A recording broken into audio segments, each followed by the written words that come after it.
Hello, my name is George, and in today's video I will be reviewing the new RTX Voice feature that was introduced by Nvidia and is available for any RTX series of graphics card.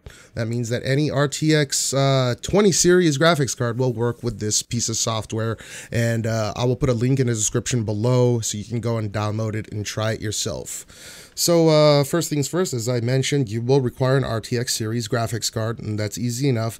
Second thing is you will need to go to the link that I will provide in the description below.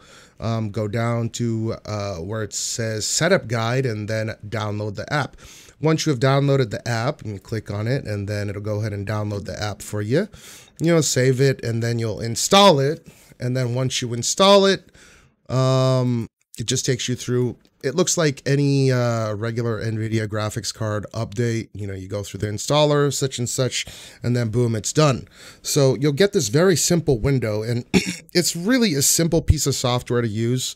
I'm currently using it while I'm making this video right now.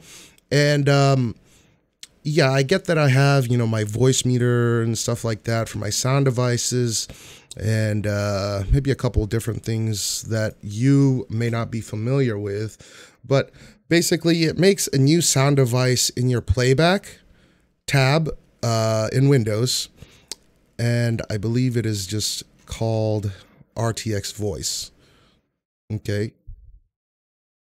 Well, I'm not seeing it here for some reason. Let's see. Where is it? Okay, so yeah, under your recording, it'll say Nvidia RTX Voice. And then, so if you have your microphone, you want it to default and go through your RTX Voice, you're going to need to click on it and then click on set default, and then all your sound will go through. And yeah, it'll get processed through the Nvidia graphics card, and then hopefully it should reproduce your sound so you're not catching as much ambient noise when you're streaming or when you're talking in Discord. It kind of works for a million different applications, and it's fantastic for it.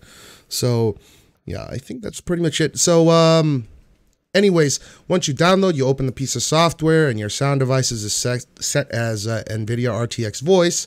You go into where it says this software, Nvidia RTX Voice. There's really only two options or three options that you have. You have an input device and an output device. So for your input device, you want to set your mic to your input device. So in my case, I'm using a Yeti stereo microphone. So I set it to my Yeti stereo microphone, and then it gives you a noise suppression graph or a bar right here where you can set from 0 to 100%. My best results come from so far just using it at 100%, so that's what I'm gonna recommend anyone else uses right here. And then there's also a check mark for remove background noise from my microphone. Basically, you can toggle this in real time, and this will turn this on and off.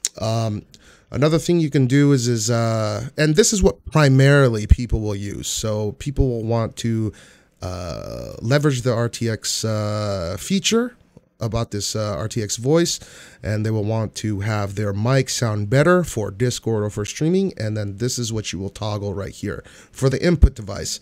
Now there's something called an output device here, and then this will be like the noise from your game, the noise from videos, basically any noise in desktop. And of course you can set a bunch of different devices right here so you can get some noise suppression going in from different sources, from different media within your desktop environment.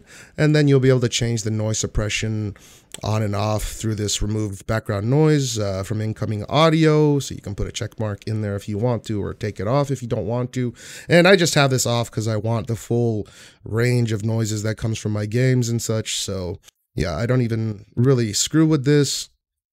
I just wanted it. So a good way that I'm utilizing this is I am aware that I have pretty decent sound, or at least I've tuned out most of my ambient noise using anything from, sitting to my microphone a little bit closer, or having some noise suppression like in my walls. I've done a bunch of stuff to kind of mitigate this from the get-go, but really it's good if you have like an air conditioner blowing, or if you have fans from your PCs that kind of come into the mic and you don't want to set such a high noise gate, or you just want it to cancel it out.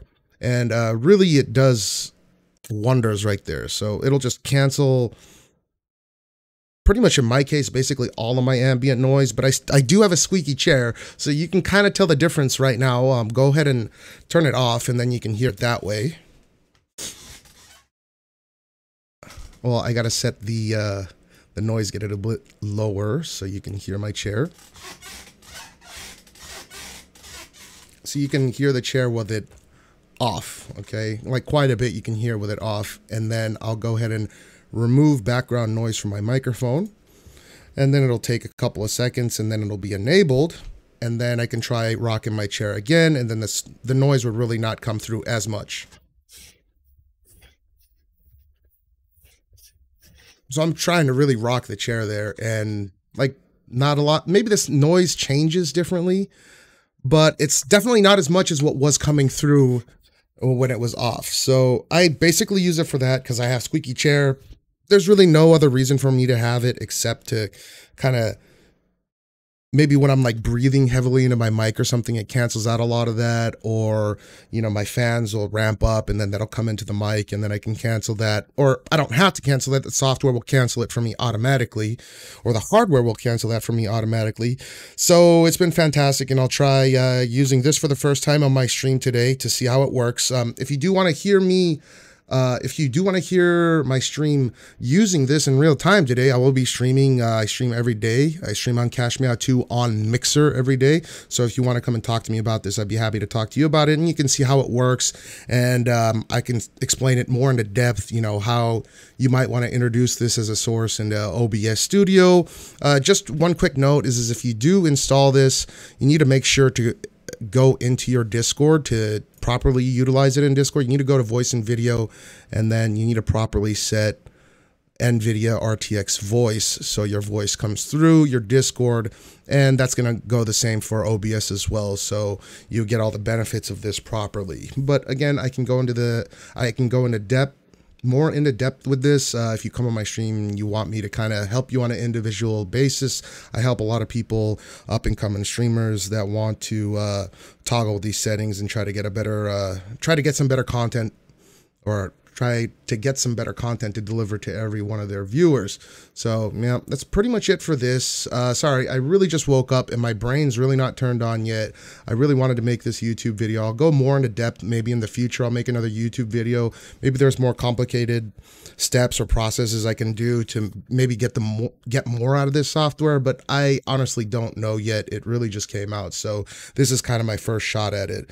If you have any comments or questions, put them in the comment section below. Yeah, if you enjoyed this content and you'd like to see more, please like and subscribe. I'd really appreciate it very much. And yeah, that's pretty much it for today. I also said I would make sure to have the link in the description below. I will make sure to do that as well. So thanks for watching today, and bye for now.